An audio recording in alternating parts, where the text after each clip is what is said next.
Então, uma boa tarde para todos vocês. Vamos fazer oração para iniciarmos o estudo do capítulo 10 de Daniel. Senhor nosso Deus, nosso Pai, muito obrigado, Senhor, porque estamos finalizando o livro de Daniel. Aprendemos muito.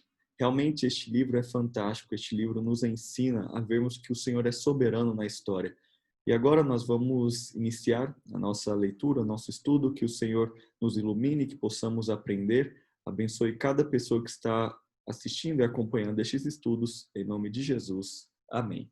Então, abra sua Bíblia, pega a sua Bíblia, abra lá em Daniel, capítulo 10. Então, Daniel, capítulo 10, nós vamos estudar esta última parte do livro. Enquanto eu compartilho a tela, você pode abrir a sua Bíblia, ali no capítulo 10. Nós já passamos por várias coisas no livro, né? Fazendo uma breve retrospectiva antes de entrarmos nessa última parte, nós tivemos a parte histórica até o capítulo 6, onde foi escrito em aramaico. Ali nós tivemos uma profecia, a profecia da estátua de Nabucodonosor, e também Daniel, a experiência que ele teve no capítulo 1, quando foi levado cativo, também os amigos de Daniel que foram ali jogados na fornalha ardente. Depois tivemos também o próprio rei Nabucodonosor tendo aquela sua experiência onde ele perdeu o seu reinado e depois voltou. Também nós tivemos ali a queda do Império Babilônico, Daniel jogado na cova dos leões, e iniciamos as profecias a partir do capítulo 7. E ali nós tivemos a profecia dos 4 animais, também a profecia do carneiro e do bode. Depois tivemos a profecia das 70 semanas, e agora vamos entrar na última parte profética. Este começo que nós vamos ver aqui no capítulo 10, nós vamos ver que é um pouquinho mais, não vou dizer complicado, mas temos algumas características a mais que as outras visões, as outras profecias, e alguns elementos que são mais difíceis de serem entendidos. Então nós vamos ir por cada capítulo. Então vou compartilhar aqui para que vocês possam acompanhar o estudo. Deixa eu colocar aqui. Então, vamos lá.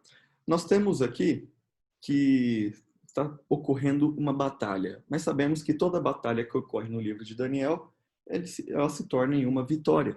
Então, essa visão aqui do capítulo 10, lembrando, se você está assistindo pelo YouTube, você pode pausar e ler todo o capítulo 10. Você que está ao vivo, você pode ouvir a explicação e depois pegar o material de apoio e ir anotando, fazendo as suas anotações, ok? Então, nós vemos aqui no verso 1 que no terceiro ano do reinado de Ciro, aqui então já não está mais o reinado da Babilônia, né? Que é o rei da Pérsia, Daniel, também chamado Beltesazar, teve outra visão.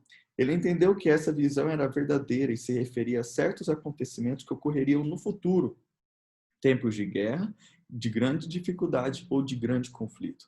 Então, essa visão diz respeito a um grande conflito, uma batalha que iria ou estava acontecendo.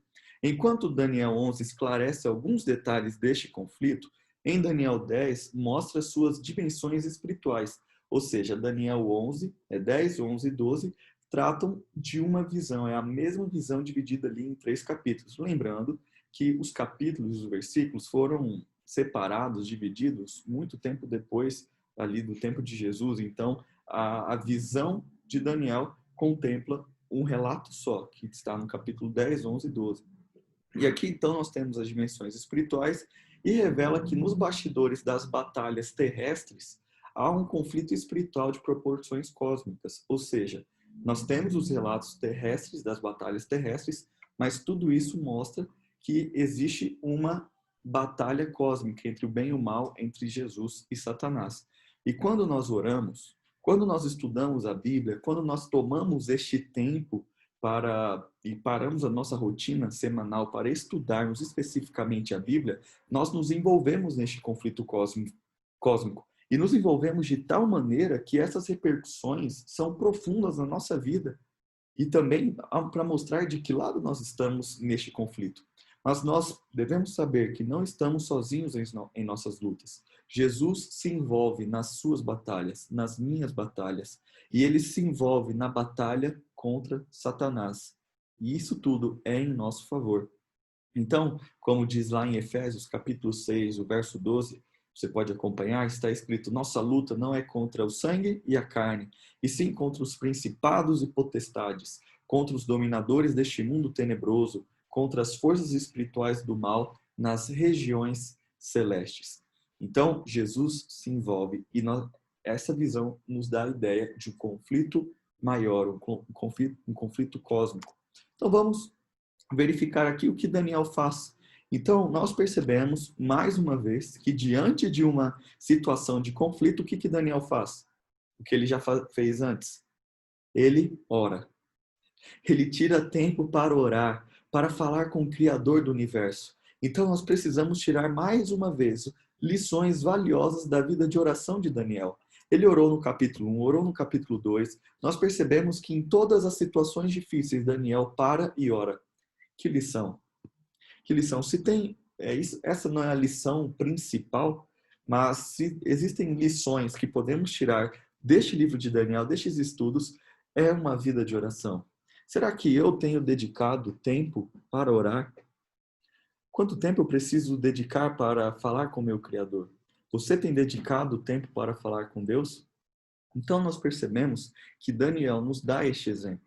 E aqui nós percebemos 4 elementos, 4 lições valiosas da vida de oração de Daniel. A primeira está ali no verso 8, você pode acompanhar comigo. Assim fiquei ali sozinho e tive essa visão extraordinária. Perdi as forças, fiquei muito pálido e quase desfaleci.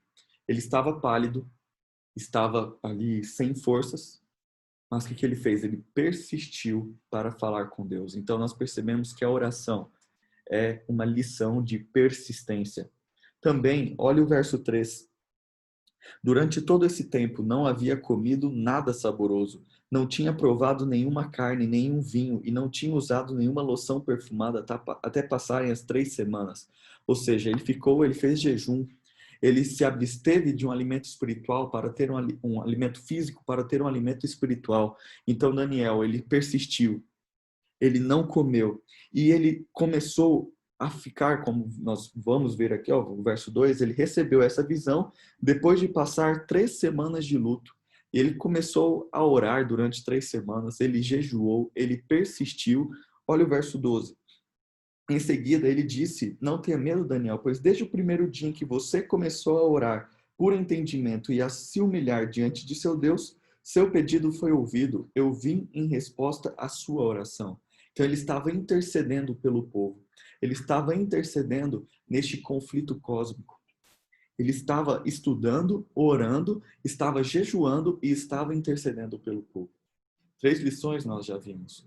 Nós devemos ter ali um momento de jejum, mas muito mais do que isso, devemos ter um alimento espiritual, devemos nos alimentar espiritualmente para podermos focar e ter este momento de oração com Deus. Também devemos ter persistência e interceder pelo povo. Neste momento de pandemia, você quer uma melhor oportunidade para orar? Orar por você, orar pela sua família, pelos seus amigos, por sua escola, pelo seu trabalho, pelos governantes do nosso país? Nós devemos interceder, orar, dedicar tempo de oração para falar e mostrar para Jesus que nós confiamos totalmente nele. E uma outra lição está ali quase no final do capítulo, verso 19, que diz assim: não tenha medo, ele disse, pois você é muito precioso para Deus. Que a paz esteja com você, tenha ânimo, seja forte. Ou seja, ele teve essa experiência de oração. Ele persistiu, ele fez um jejum, ele intercedeu e o anjo disse para ele: você é muito precioso e eu vou te fortalecer. Você é precioso para Deus. Tenha ânimo, seja forte. Então a oração também traz o fortalecimento. Então, se tem uma coisa que a gente pode já aprender aqui, é ter uma vida de oração. Tenha essa vida. E aqui nós estamos estudando e eu estou dando, nós não estamos fazendo um estudo exaustivo, ou seja, vendo cada aspecto. Eu estou dando as bases para que depois você, de maneira pessoal, durante a semana, durante vários dias, o tempo que você precisar, você leia, anote, sublinhe na sua Bíblia, pegue uma caneta, um papel, veja esse material de apoio para que você se alimente espiritualmente destes capítulos que estamos estudando. Também, nós percebemos aqui que ele teve uma visão. Ele orou, teve um tempo de oração e ele teve uma visão. E depois que ele jejuou e orou, ele teve uma visão, sabe de quem? De Jesus Cristo. Ele viu Jesus. Ele viu Jesus no aspecto humano, ali no capítulo 7, né, a referência ao Filho do Homem, então viu Jesus no aspecto humano. Ele viu também Jesus no aspecto sacerdotal, ali no Daniel capítulo 8, é uma referência ao sumo sacerdote. Ele também, nessa mesma visão, ele vai ver Jesus como Miguel, um aspecto real, de realeza, né, de rei, também um aspecto militar, ali no capítulo 12, e também no capítulo 3, nós vemos no seu livro que tem uma referência a um ser divino, um ser sobrenatural. Ou seja, Daniel aqui, ele tem mais um aspecto sobre Jesus. Ele vê Jesus e vê esse aspecto de realeza, de um governante militar, de um soldado, alguém que batalha. Mas também nós temos referências no livro de Daniel, de Jesus humano, Jesus sacerdote que perdoa os nossos pecados e um ser divino que tem poder para nos criar e poder para nos recriar, vencer o pecado para nos dar uma nova vida e vida eterna. Então estes são os 4 aspectos de que nós vemos Jesus aqui no livro de Daniel. Tem gente que fala que o Antigo Testamento foi abolido, ou que o Antigo Testamento não tem mais, não precisa ser mais utilizado, ou validade, não tem mais validade, porque existe o Novo Testamento e é no Novo Testamento que nós conhecemos Jesus. Só que Daniel está no Antigo Testamento. E este livro já nos dá aspectos e já nos mostram quem é Jesus. Jesus é o seu Salvador. Ele é ser humano. Ele se fez ser humano para que você pudesse vencer. Vencer pelos méritos dele. Ele também é o seu sacerdote, para que você tenha os pecados perdoados. Ele é o seu rei, ele é o seu soldado para vencer as suas batalhas espirituais e essa batalha cósmica. E também Jesus é Deus, ele é um ser divino. Que maravilha! Esse é o nosso Deus, a quem nós adoramos e a quem nós estamos aguardando. Esse príncipe está no controle da história. Jesus está no controle da história. Por isso, você não precisa temer. Você não precisa ter medo de nada. Você já é um vitorioso porque você está em Cristo Jesus. Essa é a promessa e a história, o que nós vemos aqui também no capítulo 10, mas em todo o livro de Daniel. Nós percebemos que Daniel foi tocado por um anjo. E a presença de Miguel, que nós vemos aqui neste capítulo, é seguida pela aparição de um anjo, o anjo Gabriel, que nós conhecemos em outras partes da Bíblia. E Gabriel vem com o propósito de tocar e consolar Daniel. E aqui nós percebemos 3 toques que o anjo Gabriel fez em Daniel. Nós vemos o primeiro toque a partir do verso 10, que nesse instante a mão de alguém me tocou e me pôs ainda trêmulo sob minhas mãos e meus joelhos. Ou seja, ele teve a visão e ficou fraco, como nós vimos. E o homem me disse, Daniel, você é muito precioso para Deus. Por isso, ouça com atenção com o que eu tenho lhe dizer. Levante-se, pois fui enviado para você. E ali fala que ele levantou. Então aqui nós temos o primeiro toque. O toque do anjo. Então, este toque habilitou o profeta a ficar em pé e ouvir as palavras de conforto. E aí vem um segundo toque, os versos 16 e 17. Então aquele que se parecia com o homem tocou meus lábios, eu abri a boca e comecei a falar. Disse aquele que estava diante de mim, meu senhor, estou angustiado por causa da visão que eu tive e estou ainda muito fraco. Como é possível alguém como eu, seu servo, falar com meu senhor? Minhas forças se foram e mal consigo respirar. Então, ele tocou os lábios para que Daniel pudesse falar. Então, houve o toque para ele ficar em pé e agora habilitou o profeta a falar e expressar os seus sentimentos. E aí vem o terceiro toque, a partir do verso 18, que nós já lemos. Então, aquele que se parecia com o homem, tocou em mim novamente e disse, não tenha medo, você é muito precioso para Deus. Nós vemos que Daniel realmente é muito precioso para Deus. E você? Você se considera precioso para Deus? Você se acha precioso?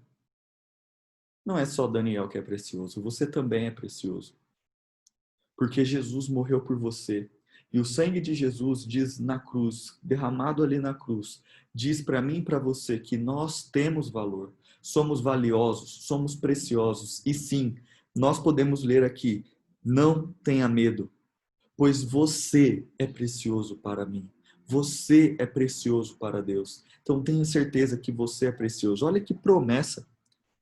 O anjo que foi enviado para tocar Daniel, para que ele pudesse ficar em pé, para que ele pudesse falar, também para receber a força, receber o encorajamento, também mostra para você que você tem valor. Jesus morreu por você. Ele quer te salvar. Ele vai te salvar pelos méritos dele, se você aceitá-lo como seu salvador pessoal. E eu estou muito feliz de que você está acompanhando estes estudos, você está acompanhando cada capítulo, estudando de maneira coletiva e pessoal, para que você se aproxime desse Criador. O livro de Daniel se torna muito mais claro e prático ao mostrar que você tem valor e hoje Jesus te chama.